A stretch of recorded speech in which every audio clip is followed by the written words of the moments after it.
Hello दोस्तों, कैसे आप लोग। आई होप आप लोग बहुत अच्छे होंगे और अपने तैयारी में जोर शोर से लगे होंगे, क्योंकि ये जो साल है वैकेंसियों का साल है और इस साल आपको एक सीट पक्का करना है।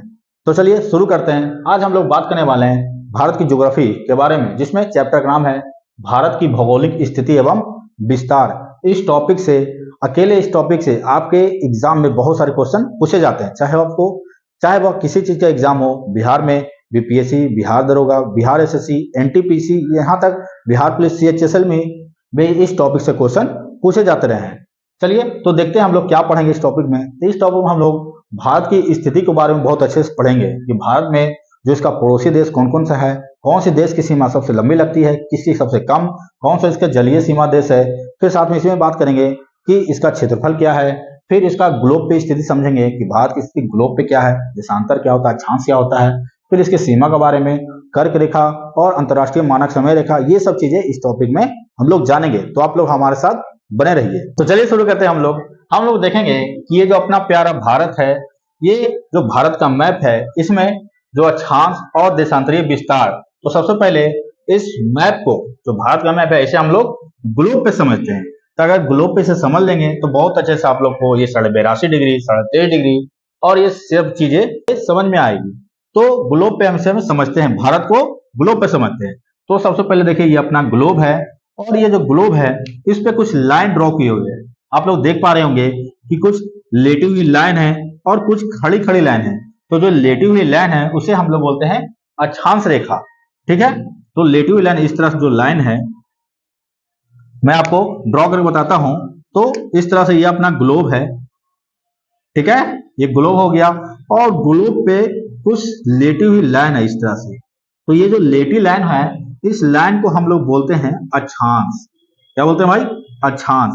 और ये जो अक्षांश है टोटल 180 अक्षांश है ना। तो ये अक्षांश रेखा हुआ और ये टोटल कितना है? तो 180 अक्षांश है। ध्यान रखेगा, ये लेटी हुई लाइन को हम लोग बोलते हैं अक्षांश रेखा। अब देखिए कितने अक्षांश है? तो 180 अक्षांश है। ओके, यानी ग्लोब को जो बीचे बीच से जो रेखा अक्षांश रेखा गुजरी है उसको बोलते हैं 0 डिग्री अक्षांश। और 0 डिग्री के ऊपर 90 अक्षांश ऊपर है, यानी 1 2 कर 90 अक्षांश ऊपर है। और 0 डिग्री के नीचे 90 अक्षांश है। तो यानी टोटल कितना है? तो टोटल 180 अक्षांश है। अगर 0 डिग्री को इंक्लूड कर दिया जाए तो टोटल 181 अक्षांश हो जाते हैं। तो एग्जाम में क्वेश्चन इस तरह से पूछे कि ग्लोब पर अक्षांशों की संख्या कितनी है। तो अक्षांश रेखा की संख्या 180। अगर ऑप्शन में 181 रहे, दोनों में से कोई एक ऑप्शन रहेगा तो आप लोग मानेगा। ठीक है, तो हम लोगों ने अक्षांश रेखा देखा। अब साथ में देखते हैं कि अक्षांश का काम क्या है, अक्षांश क्यों पढ़ दिया वैज्ञानिकों द्वारा। तो अक्षांश का काम है कि जलवायु का निर्धारण करना, तापमान का निर्धारण करना, कि कौन सा महादेश में आप लोग देखें कि कोई महादेश बहुत ज्यादा ठंडा होता है, कोई बहुत ज्यादा तापमान वाला महादेश होता है। तो इसका निर्धारण करता है अक्षांश रेखा ही। तापमान, मौसम, जलवायु का निर्धारण करता है अक्षांश रेखा। तो मैंने लिख रखा कि जलवायु तापमान का निर्धारण कौन करेगा? अक्षांश रेखा। अब देखते हैं कि कुछ खड़ी खड़ी लाइन आप लोगों ने देखा हुआ है ना। तो ये खड़ी लाइन क्या है? तो ये जो खड़ी खड़ी लाइन, इसे बोलते हैं हम लोग देशांतर रेखा। ठीक है, तो ये टोटल देशांतर जो है, ये टोटल देशांतर 360 है। यानी 180 इस साइड पे है ना, और 180 इस साइड पे। तो खड़ी लाइन को हम लोग क्या बोलते हैं? देशांतर लाइन, है ना। मैंने लिख रखा है, ये जो खड़ी लाइन है ये है देशांतर लाइन। तो ठीक है, ये कौन सा है? तो देशांतर। ये कितना टोटल? तो 360 डिग्री देशांतर। अब देशांतर का काम क्या है? तो इसका काम मात्र एक ही है, ये समय का निर्धारण करता है, लोकेशन। आपको पता लगता है कि आप किस लोकेशन पे अभी हैं, तो लोकेशन का निर्धारण करता है यही देशांतर। तो इस तरह से हम लोग अक्षांश और देशांतर को बहुत अच्छे से समझे। उन्होंने बहुत अच्छे से अक्षांश और देशांतर को आपको समझाया।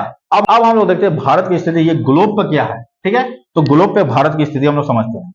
तो चलिए, आप तो इतना समझ गए होंगे कि अक्षांश क्या है, देशांतर क्या है, अक्षांश का काम क्या है और देशांतर का काम क्या है। अक्षांश का काम है तापमान, जलवायु को निर्धारण करना, और वहीं देशांतर का काम है, जो खड़ी लाइन है उसका काम है समय का निर्धारण करना। इसी तरह से हम लोग देखेंगे कि अक्षांश भारत में क्या काम करता है और देशांतर का क्या काम है। ठीक है, अब भारत की स्थिति ग्लोब पर समझते हैं कि ग्लोब पर भारत है अपना कहाँ।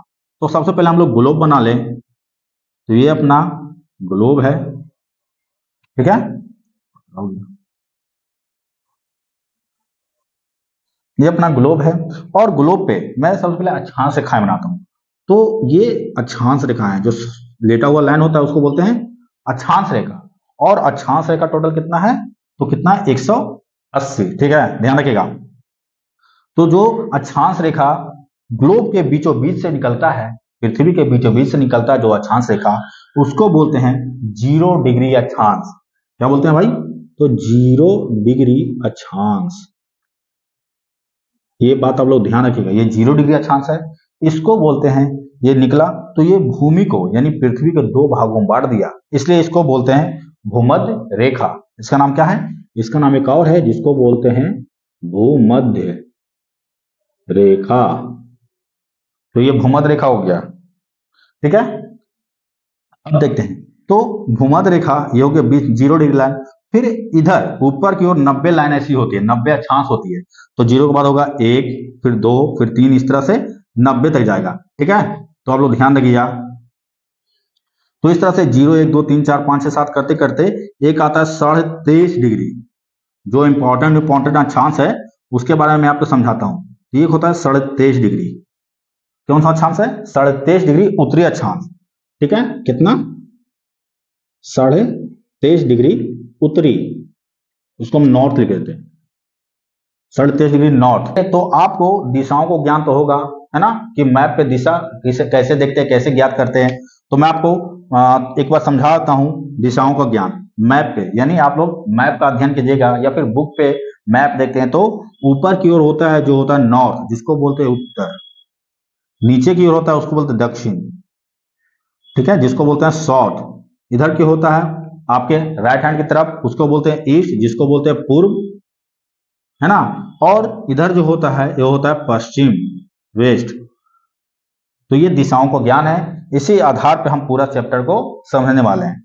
तो ठीक है, तो मैं बोला ये 0 डिग्री के ऊपर होता है नॉर्थ और इधर होता है साउथ। ये हो गया साउथ, इधर हो गया नॉर्थ। ठीक है, तो 0 डिग्री के ऊपर जितने भी लाइन होगी ये सभी नॉर्थ लाइन कहलाएगी, यानी उत्तर अक्षांश रेखा। और जो 0 डिग्री के नीचे जो होगा वो दक्षिणी अक्षांश रेखा। ठीक है, तो ये 0 डिग्री है, 0 डिग्री के ऊपर में बढ़ा तो ये 23.5 डिग्री उत्तरी अक्षांश रेखा हो गया, ध्यान रखिएगा। उसी तरह से हम लोग 0 डिग्री के नीचे जाएंगे तो 1, 2, 3, 4, 5, 6, 7, 7 करते करते 23.5 डिग्री। ठीक है, 23.5 डिग्री दक्षिणी अक्षांश। आप लोग बस ध्यान देते रहिएगा, 23.5 डिग्री साउथ, है ना, दक्षिणी अक्षांश। अब 23.5 डिग्री जो उत्तरी अक्षांश है इसका एक नाम है, जिसका नाम है कर्क रेखा। आप इसे कर्क रेखा के नाम से जानते हैं। ठीक है भाई, यही 23.5 डिग्री उत्तरी अक्षांश से कर्क रेखा बोलते हैं, और यही कर्क रेखा भारत के बीचों बीच से गुजरती है। अब वहीं देखिए 23.5 डिग्री दो दक्षिणी अक्षांश है, दक्षिणी अक्षांश है, इसको बोलते हैं मकर रेखा, मकर। तो ये हो गया आपका 23.5 डिग्री दक्षिणी अक्षांश, मकर रेखा के नाम से जानते हैं, और 23.5 डिग्री उत्तरी अक्षांश को कर्क रेखा के नाम से जानते हैं। तो चीजें आपको कंफर्म हुई होगी। ठीक है, ये 0 डिग्री है, 0 डिग्री के ऊपर जाएगा उत्तर और नीचे जाएगा तो दक्षिण। ठीक है, ये मकर रेखा, ये कर्क रेखा। अब थोड़ी देशांतर की बात कर ले, तो देशांतर आपका जो खड़ी खड़ी लाइन होती है वो देशांतर होती है। इस तरह जो लाइन होती है ये होती है देशांतर।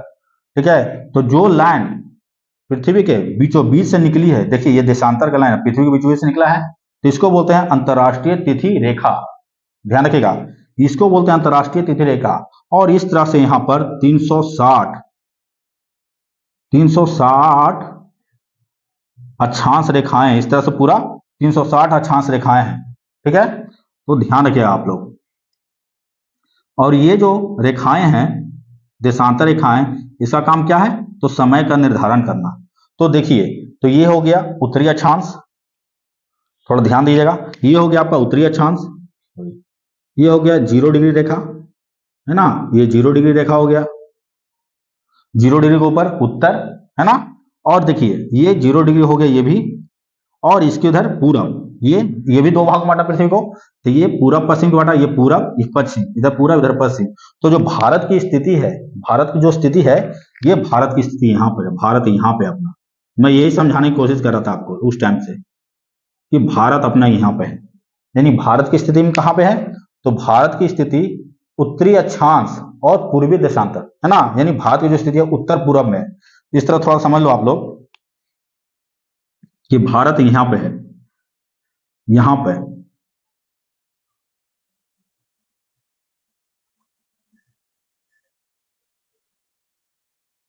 ये भारत में, तो भारत यहाँ कहा उत्तर पूरब में, यानी उत्तर में भी है भारत और पूरब में भी है ना।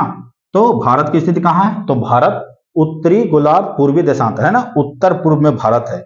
अब देखिए भारत के बीचों बीच से कर्क लाइन गया है ना, यही कर्क रेखा जो भारत के बीचों बीच से गुजरी है, ठीक है। अब देखते हैं कि भारत के बीचों से कर्क रेखा गुजर गई है।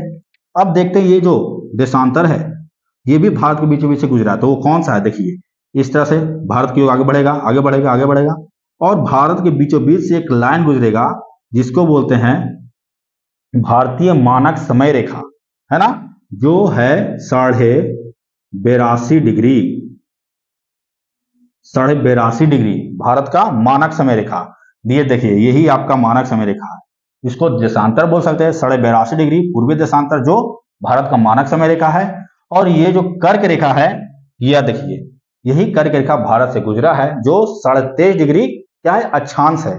तो मैं आपको यही समझाने की कोशिश कर रहा था, आई होप आपको ये चीजें समझ में आई होगी। तो चलिए अब हम भारत की बात कर ले। तो चलिए अब हम लोग देखते हैं कि ये जो अक्षांशीय विस्तार है अपना, ये 8 डिग्री 4 मिनट पूछेगा कि भारत का अक्षांशीय विस्तार कितना है। अक्षांश आप लोगों ने देखा, ये जो लेटी लेटी लाइन होती है ये अक्षांश होता है। तो इसका विस्तार भारत में तो ये 8 डिग्री से लेकर के 37 डिग्री 6 मिनट तक है, ठीक है। भारत का अक्षांशीय विस्तार 8 डिग्री 4 मिनट से 37 डिग्री 6 मिनट। अब देखते हैं कि ये कैसे आया।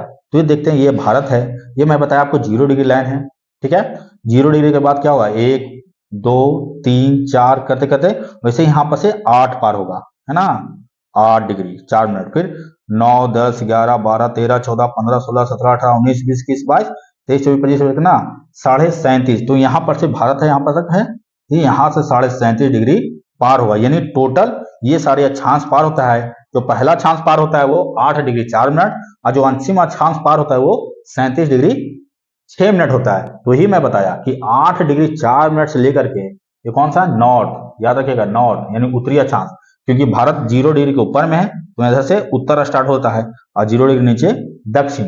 तो 8 डिग्री 4 मिनट उत्तरी अक्षांश से लेकर के 37 डिग्री 6 मिनट उत्तरी अक्षांश तक भारत की स्थिति है। तो ये आप लोग ने समझा होगा। ये जो अक्षांश है इसका कुछ नाम भी है, इसका कुछ नाम भी है। तो ये जो 37 डिग्री 6 मिनट जो है ना अक्षांश, जो आपका लद्दाख में पड़ता है, इसका नाम है इंदिरा कौल, याद रखिएगा।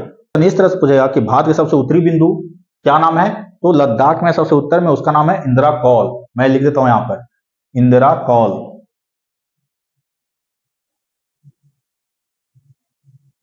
इंदिरा कौल, ठीक है। इंदिरा कौल कितने डिग्री पे है, तो 37 डिग्री 6 मिनट पे। वहीं देखिए दक्षिण की ओर, तो दक्षिण की ओर जो 8 डिग्री 4 मिनट है ये कहां पे है, तो ये है, इस जगह का नाम है कन्याकुमारी। क्या नाम है, कन्याकुमारी, है ना। पहले इसका नाम था केप कोमरिन, अब हो गया कन्याकुमारी जो तमिलनाडु में है, ध्यान रखिएगा। और देखते हैं कि भारत के ये सबसे दक्षिणतम बिंदु नहीं है, भारत के सबसे दक्षिणतम बिंदु यहाँ पर आप लोगों ने देखा होगा कि अंडमान निकोबार है ना। तो यहाँ पर सबसे अंतिम बिंदु यानी भारत से भी नीचे एक ग्रेट पॉइंट है, ग्रेट निकोबार है। ये कौन सा है, ग्रेट निकोबार,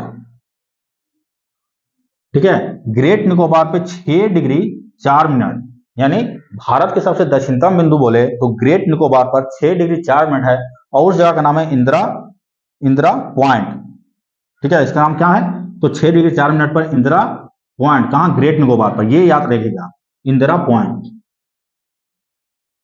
इंदिरा पॉइंट, ठीक है। तो 6 डिग्री 4 मिनट पर इंदिरा पॉइंट, भारत के सबसे दक्षिणतम बिंदु इंदिरा पॉइंट है जो ग्रेट निकोबार पे है, 6 डिग्री 4 मिनट। फिर पूछेगा कि भारत के सबसे उत्तरी बिंदु 37 डिग्री 6 मिनट पे है जो लद्दाख में है, और उसका नाम है इंदिरा कौल, ठीक है।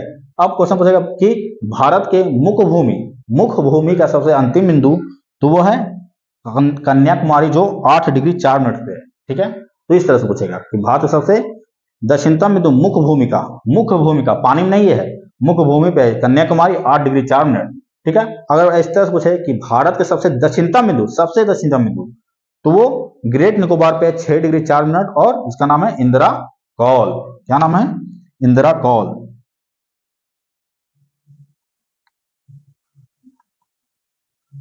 ठीक है, इंदिरा कौल। अब हम लोग पूर्वी बिंदु पश्चिमी बिंदु की बात करें।